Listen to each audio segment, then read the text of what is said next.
Ja sam Dragoslav Stojinović i nalazimo se u mom plasteniku.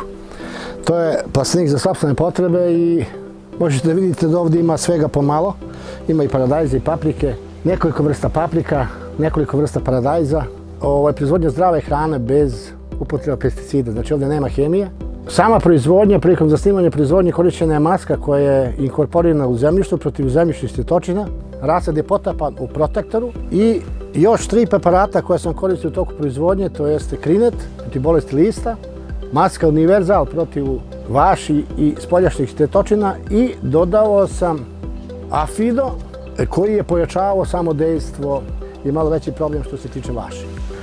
U kantu, ona je 12 litara, otprilike punim 10 litara, ima merku, 50 ml, gde ide za jednu kantu ide 100 ml Krineta, ide 100 ml Afida i ide 200 ml maske Univerzal.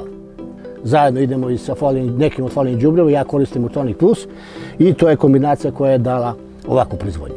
I to je na svakih 10 do 12 dana išlo jedno tretiranje. Obično to kombinujem zajedno sa zalivanjem u plasteniku gdje možete da uđete, da obrišete malo i da možete da jedete. Branjem ovih proizvoda, moji ukućeni, pogotovo moja supruga, je primetila da nikad ovakav ukus i jak miris paprike paradajza do sad nismo imali.